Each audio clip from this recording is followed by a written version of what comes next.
the last determinant of foreign policy is the role of leadership. Now, leadership plays a very vital role. Leadership plays a very vital role historically. Now, this is the name of a very famous political scholar of political science. Many people are not able to see this. Can you write this maybe?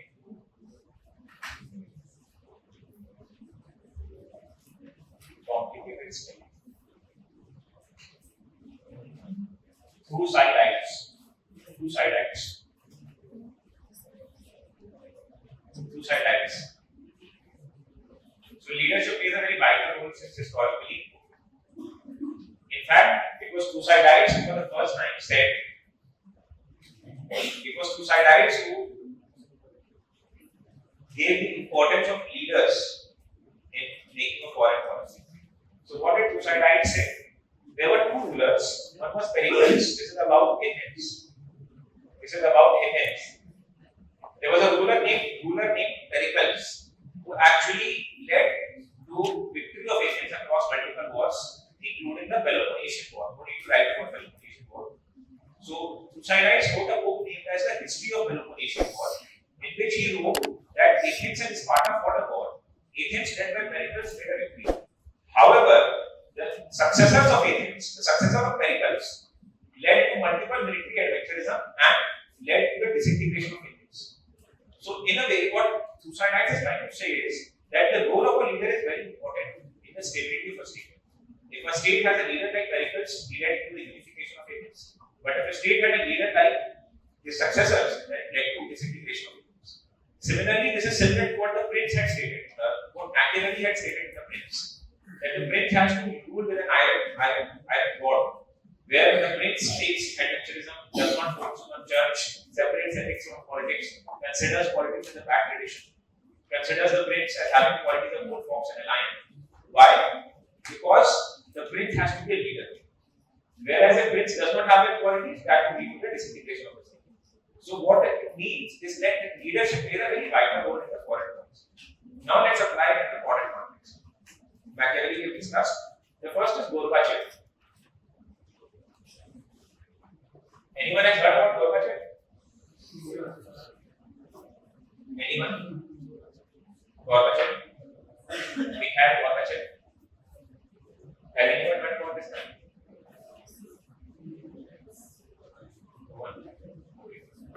So Gorbachev was the last president of USSR. Last president of USSR. Gorbachev was the last president of USSR from, if I am not wrong, 1985 to 1991. Under his realm, USSR got disintegrated. Under his realm, USSR got disintegrated. And Gorbachev is actually given one of the major responsibilities for the disintegration of USSR. Why? Because of his policy. Has anyone heard about the Chernobyl nuclear disaster? There is a famous series in Netflix, Chernobyl. So what happened is that in Chernobyl was erstwhile USSR, right now it's in Ukraine. In Chernobyl, there was a nuclear power plant, and USSR was using old faulty equipment in those nuclear power plants. As a result, there was a major nuclear fallout, and many people were killed in the Chernobyl nuclear disaster. This happened in 1986. This led to massive resentment against Gorbachev. Please understand it; it's very interesting. You will understand why USSR disintegrated. Otherwise, it was such a major player in Cold War. It got disintegrated. 1986, the Chernobyl nuclear disaster takes place. It creates a very massive negative public perception against the USSR regime within USSR. Fearing this, Gorbachev introduces three policies. Gorbachev introduces three policies in USSR. You can write about this. I'm writing their spelling. The first policy is glasnost. Glasnost. The first policy is glasnost. Very important. The second policy is perestroika. Perestroika.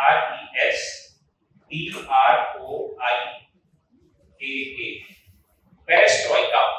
Glasnost. Glasnost. Perestroika. Preroika. And the third was Sinatra Doctrine, Sinatra. Sinatra Doctrine. This was launched by Gorbachev.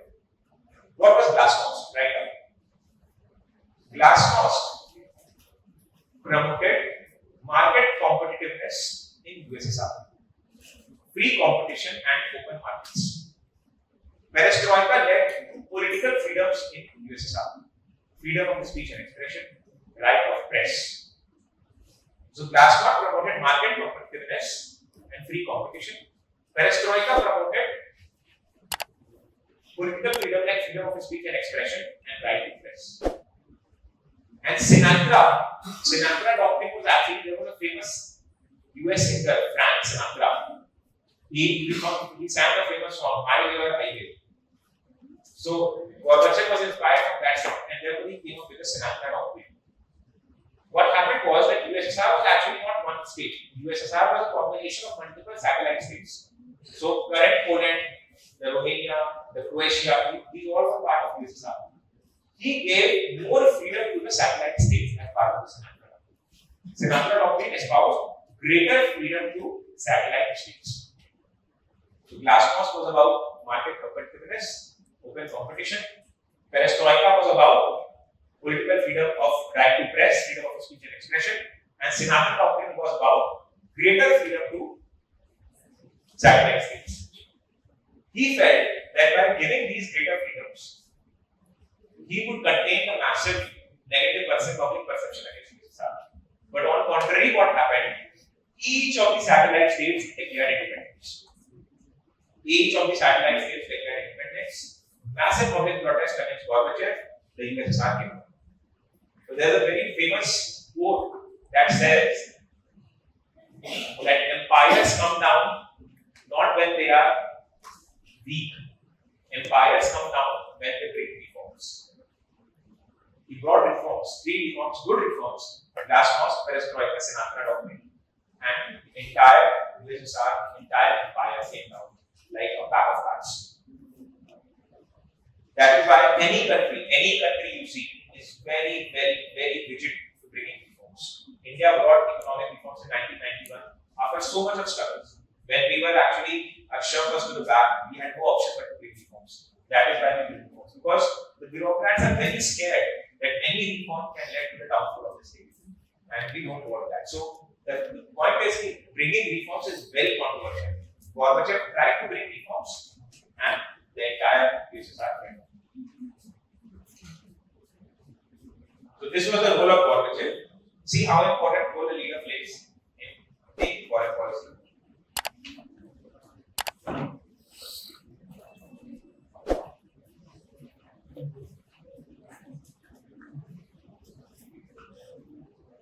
Next is role of Nehru, Indira Gandhi, Vajpayee, and Pericles.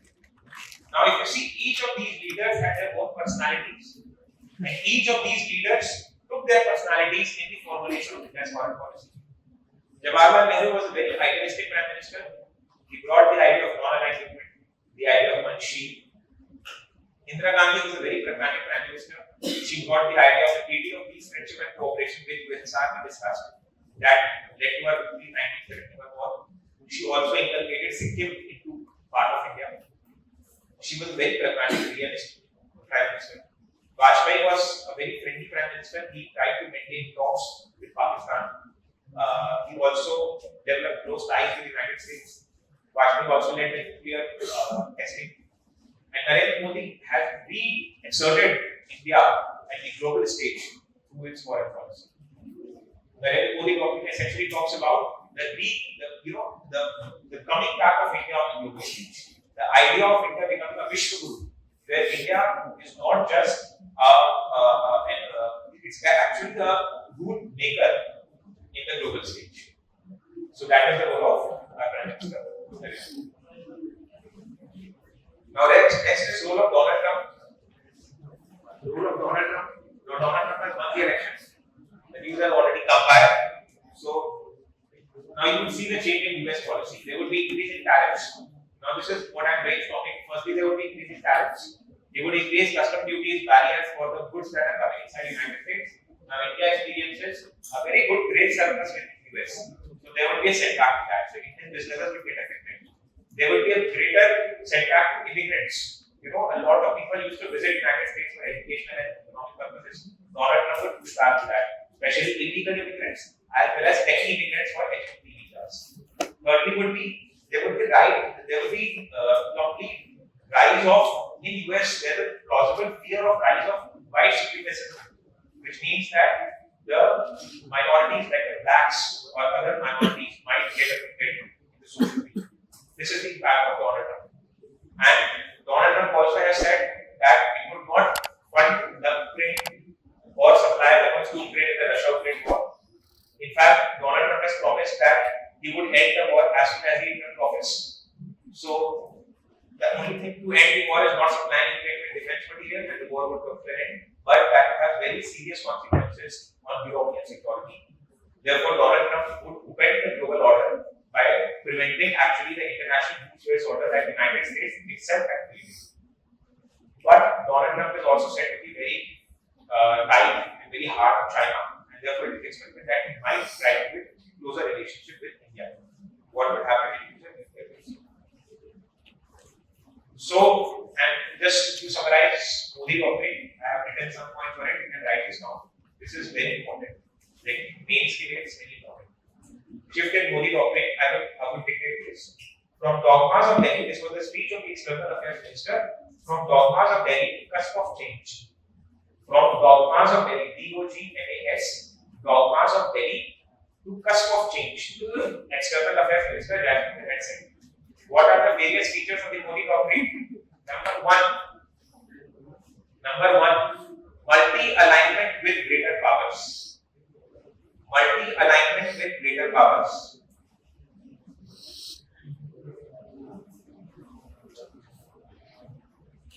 Okay. Number one, multi-alignment with greater powers. India would ensure that it has good alignment with all the powers in the world, whether it is US or Russia, whether it is China or Japan. Number two, closer relations with the West. You know, our Prime Minister went to US Congress and said that we have shed the hesitations of history. We have shed the hesitations of history in order to build closer relations with the West. Number three is offensive defensive than defensive posturing. What is this? Offensive defensive than defensive posturing. Number four is neighborhood first. I'll explain each of them. Number four is neighborhood first. Number five is leadership in the Indian Ocean. We have said that India wants Indian Ocean to be India's ocean. And number six, aggressive and pragmatic. Aggressive and pragmatic. What is multi-alignment?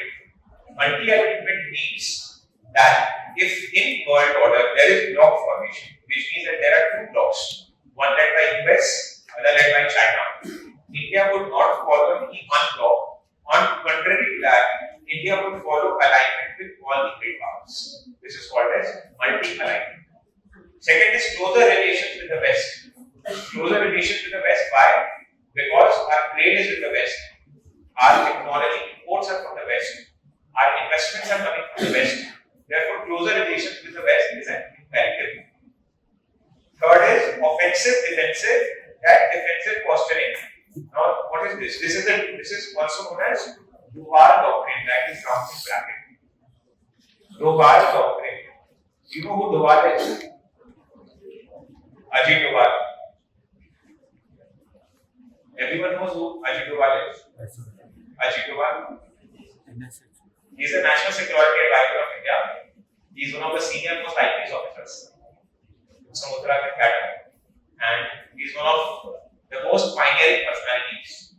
He was the person responsible for saving us during the IC-814 hijack from Air India in 1998.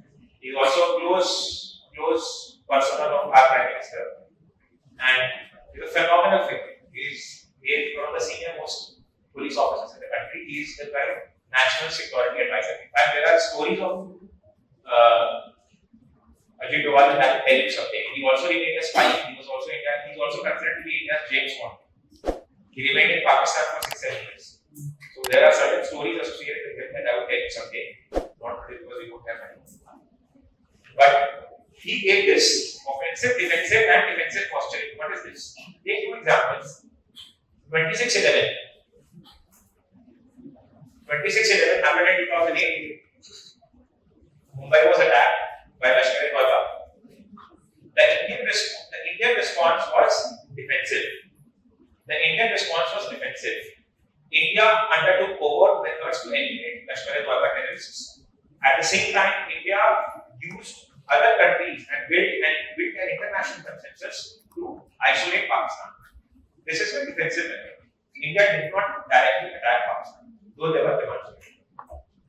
Come back to 2016 and 2019. In 2009, there was Puri. In 2016. In 2019, there was Pulwama. After Puri, there was the what is it called? Surgical strikes. And after Pulwama, there was the Balakot airstrikes.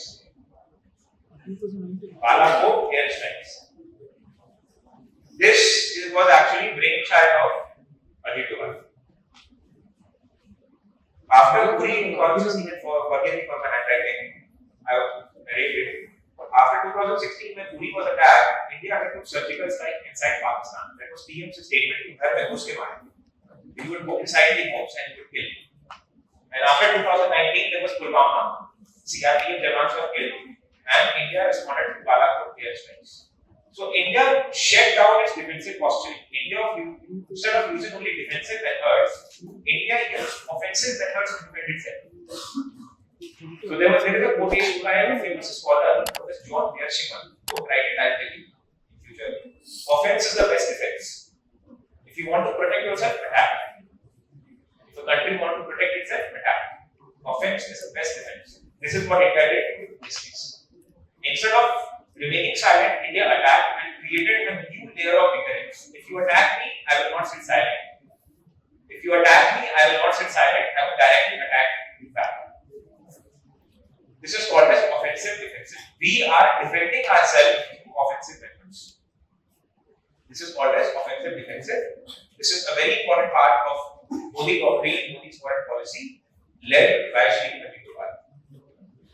Then neighborhood first policy, this we have already discussed back. Neighborhood first is our key. Leadership in the Indian Ocean, again we have the Sagar doctrine for this, SAGAR, Sagar, security and growth for all in the region. Security and growth for all in the region. Then we have an aggressive and pragmatic foreign policy. Can someone give an example of pragmatic foreign policy under the current government? Aggressive or pragmatic? Puri and Balakot diagrams. Any other example? Pragmatic foreign policy. Try to think that. Try to use your brain. Any example? Any example? If you guys can think of. Take initiative to think. It's not a big tough question. Now, I say, any example of pragmatic foreign policy or aggressive foreign policy in Modi government? Any example? Think of anything. Any example? Maldives. Any other example you give? It's such a simple question. Any example of, you know what pragmatic means? Pragmatic means realist, practical, rational. Any example of practical foreign policy decision of Modi government? Yes? Social media apps banned. Good, very good. So India banned social media apps from China, including TikTok. TikTok was banned. That is one example. Any other? Say. Visa free for Russians. What is the title? Russia gave free visa, but that is Russian policy. I am asking Indian policy. Any pragmatic policy of Indian government in last 10 years? social media app ban. See, I want you to use your brain. If let's say I am taking your interview in UPSC, yes, Atmanirbhar Bharat, okay, Atmanirbhar Bharat, that's a good example. Demonetization, no, I'm asking in context of foreign policy. Demonetization was an economic policy.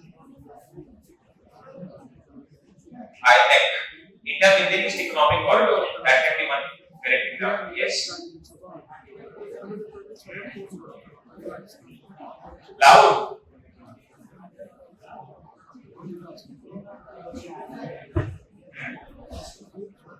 But that is earlier government also.